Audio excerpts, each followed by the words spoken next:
The Assembly will hear now an address. L'Assemblée va maintenant entendre l'allocution de son Excellence Kamla Persaud Bissessar, Premier ministre de la République de Trinité et Tobago. Je prie le protocole de bien vouloir accompagner son Excellence, que j'invite à prendre la parole devant l'Assemblée.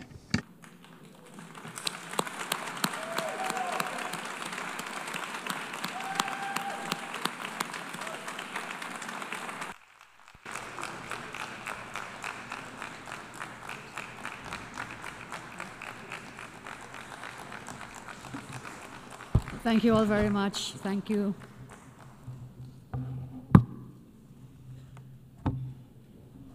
Madam President. Je vous remercie, Madame la Présidente, Excellences, Mesdames et Messieurs les délégués, chers amis. C'est un honneur pour moi que de prendre la parole devant l'Assemblée au nom de Trinité et Tobago, alors que l'organisation fête son 80e anniversaire. Je vous félicite, Madame la Présidente, à l'occasion de votre élection. Et je remercie également votre prédécesseur de son travail. Et je suis heureuse de vous annoncer que l'escalator fonctionnait aujourd'hui. Le téléprompteur fonctionne également. Donc je me sens déjà béni ici aux Nations Unies aujourd'hui. Les Nations Unies ont été bien plus qu'une simple instance diplomatique. Elles ont été une bouée de sauvetage pour de nombreux pays, apportant l'éducation dans les salles de classe, les soins dans les cliniques, la reconstruction dans les villages et la croissance au sein des économies fragiles. À l'occasion de cet anniversaire, nous devons faire face à une dure réalité. L'esprit du multilatéralisme est mis à rude épreuve, ce qui commence à ébranler les fondements de la stabilité et de la paix. Trinité et Tobago est confrontée à des conflits qui menacent gravement notre stabilité et notre paix. L'idée que les Caraïbes sont une zone de paix est devenue un idéal trompeur. La réalité est cruelle. Une telle paix n'existe pas aujourd'hui. Pour trop de personnes dans notre région, la paix n'est pas une réalité quotidienne, mais une promesse insaisissable, entrevue mais jamais véritablement atteinte. En son absence, nos concitoyens paient un lourd tribut. En 2024, par exemple, Trinité et Tobago, une petite nation caribéenne de 1,4 million d'habitants, a enregistré 623 meurtres en un an. 41 meurtres pour 100 000 habitants, dont plus de 40% étaient liés à des gangs.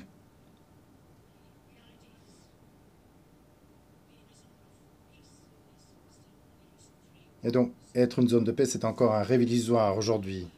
Au cours des 25 dernières années, nous avons enregistré plus de 10 000 meurtres, ce qui équivaut à perdre 1% de notre population. En Amérique latine et dans les Caraïbes, le taux d'homicide varie de 20 à plus de 60 pour 100 000 habitants. Les commentaires du président Trump sur les effets néfastes pour les pays du trafic incessant de drogue et d'êtres humains, du crime organisé, de l'immigration illégale sont justes. Les pays ne se définissent pas seulement par leurs frontières géographiques, mais aussi par leur identité culturelle, leurs croyances religieuses, leur composition ethnique et bien évidemment par leur structure juridique. C'est pourquoi l'immigration légale permet à des personnes d'entrer dans un pays parce qu'elles remplissent les critères d'intégration dans la population existante et qu'elles apportent une valeur ajoutée à leur propre vie, ainsi qu'à la société dans son ensemble. L'immigration illégale, elle, néglige tous les contrôles et équilibres et ne fera que créer des troubles à long terme, car la plupart des immigrants illégaux ne pourront pas s'assimiler aux sociétés existantes, ce qui conduira inévitablement à une augmentation de la pauvreté, de la criminalité et de l'antagonisme culturel. Il ne s'agit pas de phobie ou d'hyperbole, c'est simplement la vérité. Les petits pays comme le mien, comme Trinité et Tobago, souffrent également de l'immigration illégale. En raison du renforcement récent des mesures de protection à la frontière sud des États-Unis, la migration illégale des cartels de la drogue et des gangs criminels a été redirigée vers l'est des Caraïbes, où se situe mon pays. Cela entraîne une augmentation de la violence des gangs, du trafic de drogue, d'armes et d'êtres humains. Les efforts déployés récemment pour rapatrier les immigrants illégaux de Trinité et Tobago se sont avérés difficiles.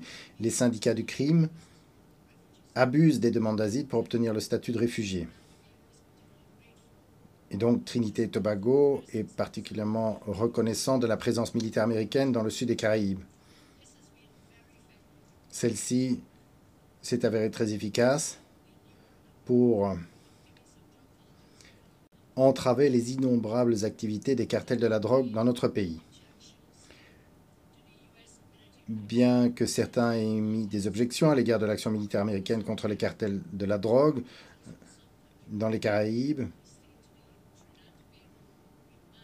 je suis ici pour dire que Trinité et Tobago rappellent à la communauté internationale que, à moins que des mesures énergiques et agressives ne soient prises, ces cartels malfaisants continueront à détruire nos sociétés, car ils sont convaincus que les nations touchées adhéreront toujours sans réserve à des principes moraux et éthiques que eux-mêmes bafouent de manière flagrante. Donc il faut combattre le feu avec le feu, dans le cadre de la loi. C'est pourquoi nous avons volontiers soutenu l'Alliance internationale pour la sécurité annoncée par le secrétaire d'État américain Marco Rubio, qui associe les États-Unis et plusieurs pays d'Amérique du Sud à la lutte contre le trafic de drogue dans l'hémisphère. Trinité et Tobago s'engage fortement à mettre ses ressources, aussi limitées soient-elles, et ses capacités au service de cette alliance, conformément au thème de l'Assemblée générale de cette année, Meilleurs ensemble. L'ONUDC, dans son rapport mondial sur les drogues 2025,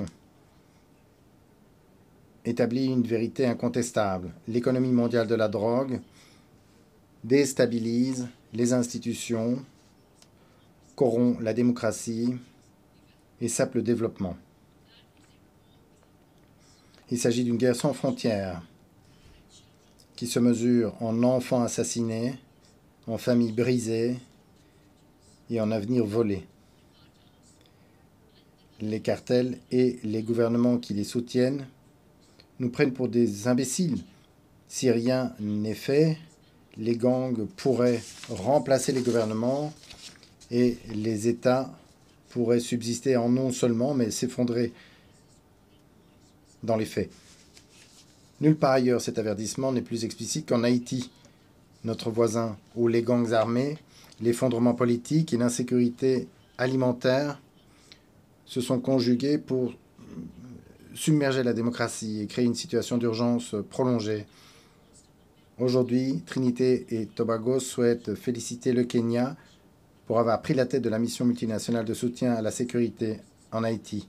Trinité et Tobago approuve également les commentaires formulés par l'ambassadrice américaine Dorothy Shear le 28 août 2025 lorsqu'elle a déclaré que, je cite, « La prochaine force internationale doit disposer des ressources nécessaires pour contrôler le territoire, sécuriser les infrastructures et compléter la police nationale haïtienne. » Parallèlement, une approche globale qui inclut la lutte contre le financement des gangs, le trafic d'armes et d'autres flux illicites qui alimentent l'instabilité est nécessaire pour rétablir l'ordre en Haïti.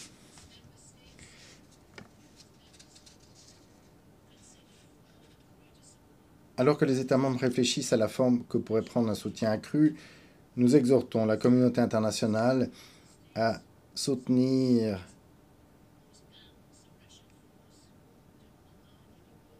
les efforts proposés par les États-Unis pour permettre le déploiement d'une force de 5500 membres pour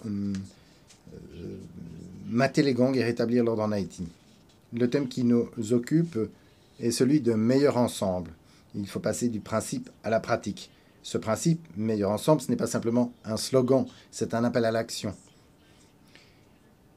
Il est synonyme d'un effort collectif qui est nécessaire pour lutter contre la criminalité transnationale, défendre la démocratie et rétablir la paix et la sécurité dans nos nations. C'est pourquoi, bien que nous soyons un tout petit pays aux ressources limitées, nous sommes déterminés à partager ce fardeau avec les États-Unis, le Panama et les pays qui veulent contribuer à cet effort afin d'aider la force de répression des gangs à ramener un semblant de paix en Haïti. Je passe au climat. Cette semaine, l'agenda climatique a été au centre de nombreux discours. Je le dis avec beaucoup de respect. L'approche antagoniste adoptée par les militants pour le climat dans la mise en œuvre de leur programme climatique fait parfois plus de mal que de bien. Les pays développés, je le dis avec beaucoup de respect, ne devraient pas imposer leur programme climatique aux pays en développement et les contraindre à coopérer. On ne peut pas procéder de la sorte. Et c'est exactement ce qui se passe lorsque l'accès aux systèmes financiers, aux plateformes médiatiques, aux nouvelles technologies et au financement pour le développement a été utilisé comme une arme pour contraindre à se conformer à certains objectifs climatiques. Ce qui ajoute à l'insulte à cette injustice, c'est que bon nombre de pays développés qui soutiennent activement l'imposition de ce programme climatique agressif ont en fait atteint le statut de pays développé et la prospérité grâce à des industries hautement destructrices pour l'environnement et des industries polluantes au cours des nombreuses décennies passées. S'il existe certainement une place pour les énergies renouvelables, il n'en est pas moins que les combustibles fossiles sont encore essentiels à notre survie. On ne peut pas ignorer que les milliers de produits créés à partir de combustibles fossiles essentiels à la vie quotidienne ne peuvent être produits de manière économique dans les quantités requises par d'autres moyens pour satisfaire la population mondiale actuelle. Trinité et Tobago soutiendra dans la mesure du raisonnable les actions visant à protéger l'environnement pour les générations futures. Cela étant dit, les nations indépendantes doivent être libres d'élaborer une politique climatique qui concilie leurs objectifs de développement et leur politique de lutte contre la pauvreté avec la protection de l'environnement. Cet équilibre, selon moi, est une nécessité pragmatique pour garantir la sécurité alimentaire, l'ordre civil et la croissance économique. À mesure que nous progressons, Madame la Présidente, vers un ordre mondial multipolaire où le pouvoir est réparti entre les régions, il sera impossible de contraindre tous les acteurs à adhérer à l'agenda climatique actuel tel qu'il est préconisé. Trinité et Tobago n'adoptera pas de politique climatique imposée, déséquilibrée, déraisonnable, qui ne feront que conduire à l'exportation de nos emplois, à la baisse de notre niveau de vie et au ralentissement de notre développement économique. Plongeant ainsi notre population dans la pauvreté alors que de nombreux pays plus grands ignorent complètement leurs responsabilités. Notre pays, Trinité et Tobago, et les Nations Unies, que les Nations Unies ont toujours soutenu sans faille dans les crises, notamment par le biais de l'UNICEF, du PNUD, de l'EIT, de l'UNESCO et de l'ONU Femmes. Et nous voulons remercier les Nations Unies pour toutes ces initiatives. En retour, nous avons cherché à honorer cette confiance en faisant avancer la proposition de création de la Cour pénale internationale en 1989, en présentant la résolution 65/69 sur les femmes et le désarmement. Et nous avons également signé très tôt des traités sur la non-prolifération en 2010, ainsi que le traité sur le commerce des armes au début de l'année 2013.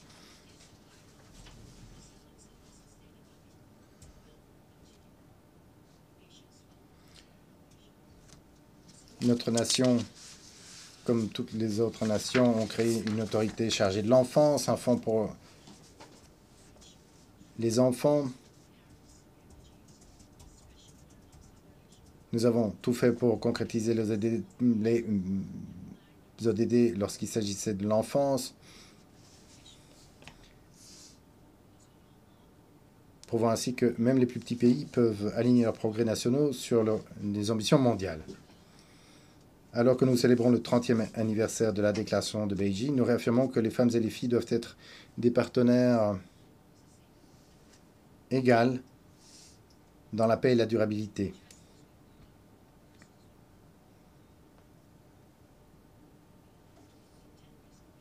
Comme nous l'avons demandé dans notre résolution de 2010, nous continuons à défendre leur autonomisation, sachant qu'elle est essentielle au progrès mondial. Notre engagement envers les Nations Unies est clair, notre voix est constante. Depuis 63 ans, nous défendons l'état de droit, les droits humains, le renforcement du droit international, et nous ne sommes jamais restés silencieux face à l'injustice. C'est la raison pour laquelle Trinité et Tobago a sollicité votre soutien pour devenir membre non permanent du Conseil de sécurité pour le mandat 2027-2028. Nous sommes heureux que cette demande ait été accueillie sans objection.